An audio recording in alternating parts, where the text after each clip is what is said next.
Welcome everyone to the 2021 AGM and the TIA. Thank you for registering on Zoom and for joining us today for fellowship and to celebrate the work of TIA.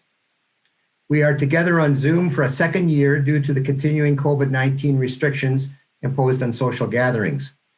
TIA thanks and salutes healthcare providers and essential workers who have been dedicated since March 2020 to keep our community and residents safe and healthy.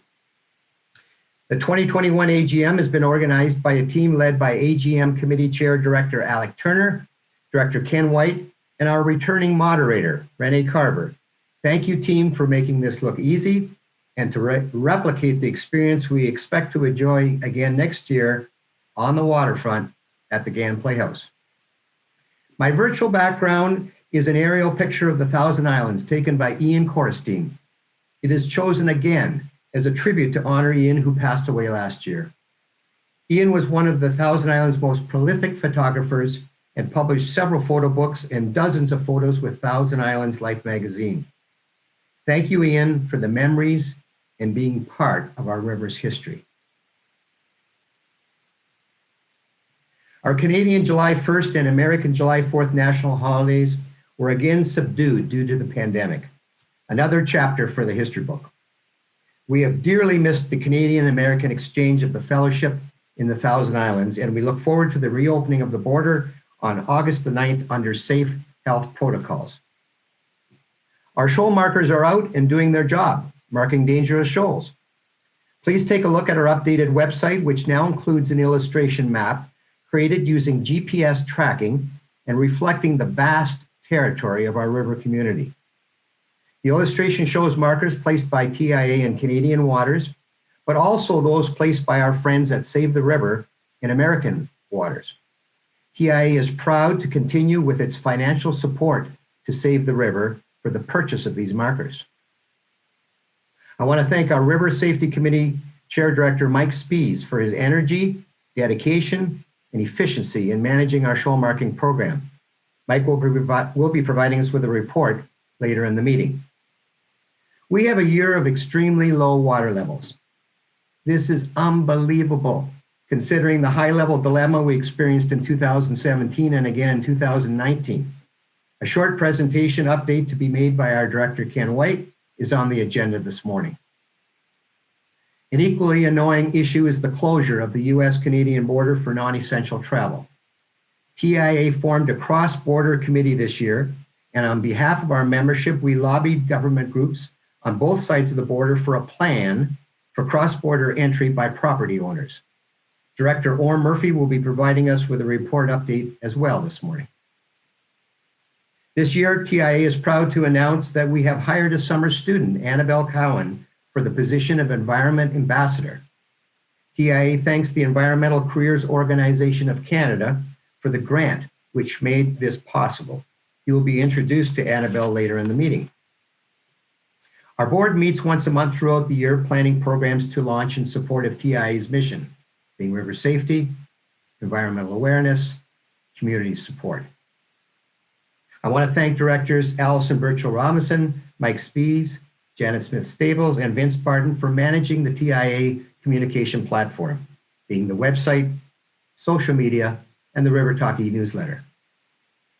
As you know, TIA is a volunteer-based and driven organization, and we need volunteers to share the load.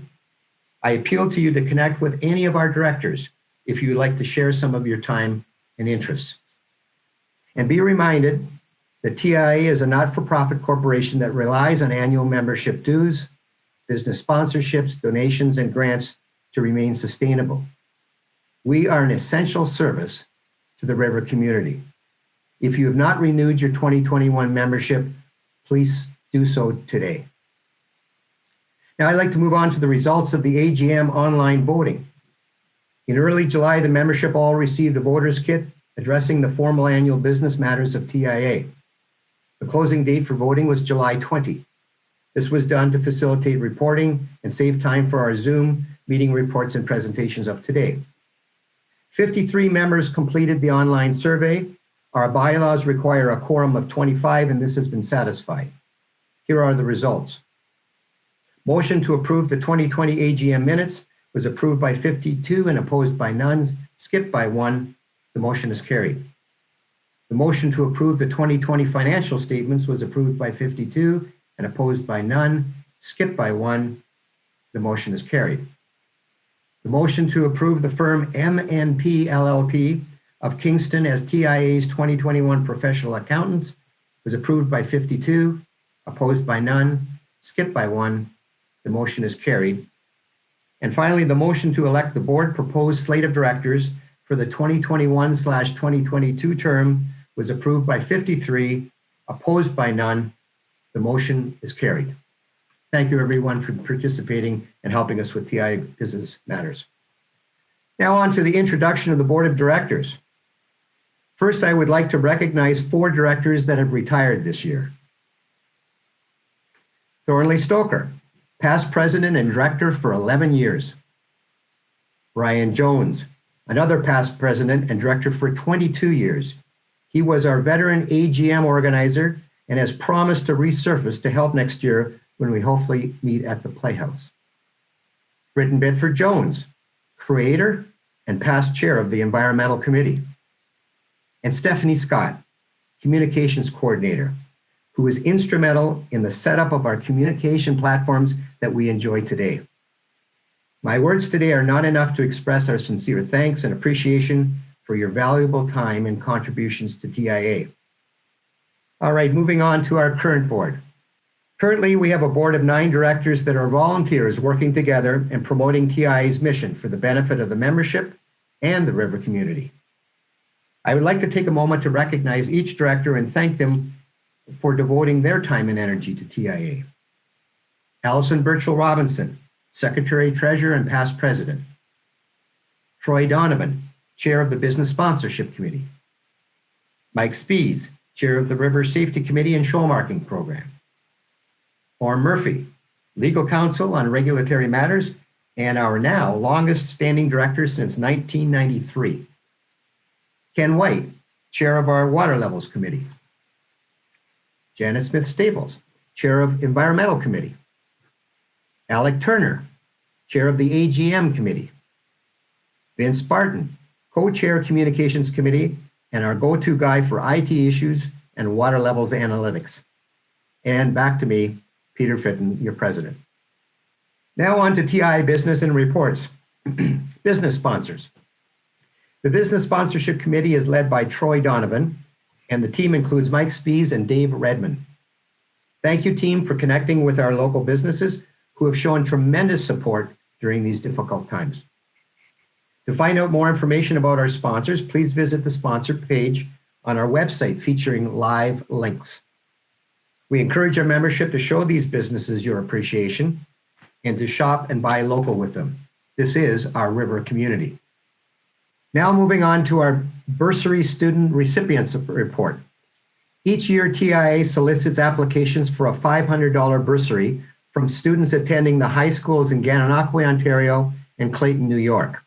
The bursary is to assist those students committed to attending a post-secondary institution, college or university, in a program related to environmental preservation.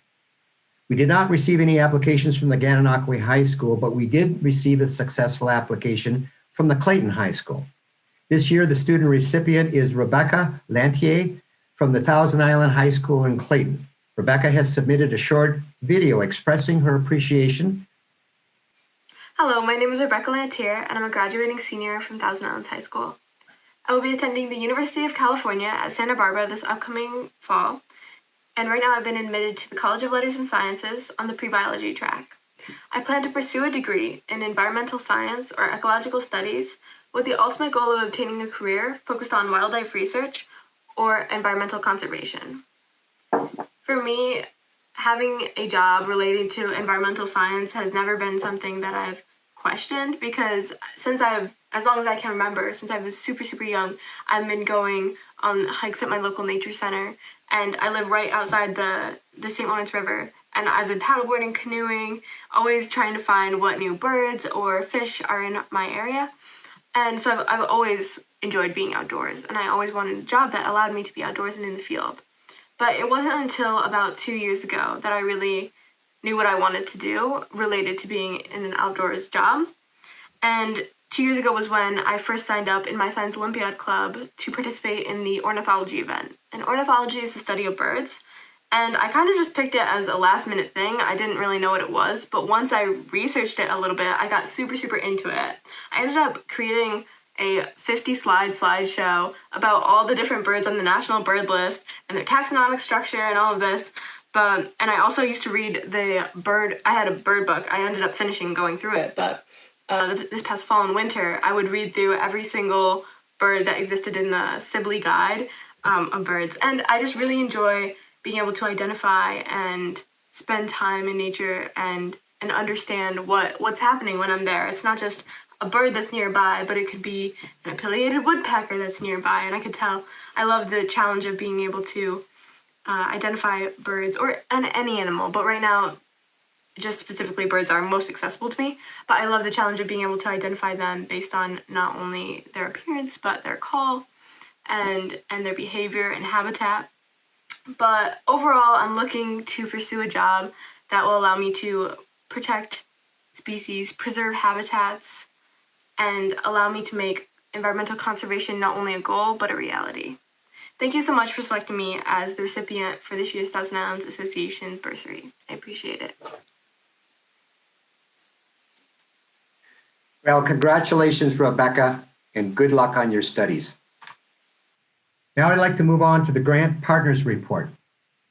I am pleased to report that the TIA was successful with a grant application made to the Great Lakes Cruising Club and its Great Lakes Foundation. This is an international organization founded in 1934 for sharing information to enhance cruising among its members. Their foundation is dedicated to preserving the richness of wilderness cruising areas in the Great Lakes, as well as fostering the art and science of cruising. The Great Lakes Foundation awarded TIA with a grant of $8,800 in support of the purchase of replacement shoal markers. We have their president, Richard Barczyk, here today to deliver a message to our membership and our grateful river community. Over to you, Richard. Thank you, Peter. Good morning, everyone, and greetings from the St. Clair River, where I'm sitting in a harbor with a little bit of rain this morning. But it's my pleasure to talk to you this morning about the Great Lakes Foundation. We're a small foundation, although we think most of our causes are quite mighty. And we actually are owned and operated and managed by the Great Lakes Cruising Club. So the board that manages the club actually manages the foundation. And the reason that I get involved is because I'm the immediate past Commodore, so I'll be the immediate president for the next 2 years. Now, the mission statement of the Great Lakes Foundation is pretty simple, and Peter just basically he basically stated it. We're concerned about the preservation and protection of the Great Lakes, its associated waterways, its anchorages, and wilderness areas. So any organization, any nonprofit, even profit that supports that cause that we think supports and preserves and protects the Great Lakes, then we want to support that cause. And of course, the TIA, we believe, certainly supports that mission. Some people say that, well, gee, that's a pretty wide brush. Well, it is a wide brush. We get to therefore grant applications using that wide brush. So it goes from sailing schools and museums, hospitals, property purchases. So we have a broad brush, and we do think we take advantage of that liberty. Three of the most recent grants this year from our foundation, one of them, of course, was to you folks for your work with the restoration of your aging markers. Another one was for the Lighthouse Keepers Lighthouse Association of Lake Superior for some infrastructure needs and replacements up along the North Shore. And we're quite proud of this next one, which was a purchase for property on Manitoulin. And the property was, I believe, $15 million. So that sounds pretty overwhelming, but we as a foundation gave a grant of $20,000, which was matched by our governments, Canadian and US, threefold. So that donation turned out to be an $80,000 plus to the Conservancy of Canada. So we were quite proud of that fact that even though it was just a small donation, it turned out to be a pretty pretty healthy bottom line. And the way a grant actually works, a grant comes to the foundation. It comes to me. I give it to our committee, which is a subcommittee of the board, and we go ahead and we vet it, if you will, and we then make recommendations. We do not approve or disapprove the grants. They go to the board. So, and in closing, I just want to say that I want to encourage TIA and any organization that we've supported. There's no limit on the number of times an organization, a worthy nonprofit, can apply for a grant. So I would certainly hope that TIA remembers us and applies for a grant next year, because we certainly support your restoration of your aging markers. So with that, I say thank you very much, Peter, and it's been a pleasure. Thank you, Richard, and the Great Lakes Foundation for your support and generous grant. I now turn the remainder of the meeting over to our moderator, Renee Carver, to introduce the committee chair reports and our featured speakers. Over to you, Renee.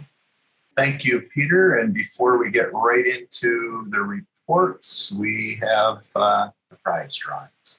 Thanks, Renee. It's me, Alec, here. This year we have raffle prizes that were generously donated by conservation biologist, bird expert, and author Robert Alvo, and you can see an image of his book cover on the right, and wildlife conservation artist Stuart Arnett, and you can see an image of the print that he's donated on the left. Earlier this week, 3 members of the board, myself, Vince, and Allison, we gathered on Zoom, seeing as how we couldn't stick our hand in a jar and pull out winners. We used a random number generator and chose the winners that way, aligned against the membership list. So the winners of the 5 books titled Being a Bird in North America by Robert Alvo are Bruce Mitchell, Ross Stewart, Kim McLeod, Natanya Hewitt, and A.J. Kelty. And finally, the winner of the print, Fishing in the Thousand Islands by Stuart Arnett, is David Lawson. So congratulations to all the winners, and thank you to everyone for supporting the Thousand Islands Association. And I'll be in touch shortly to arrange delivery of the prizes to the winners.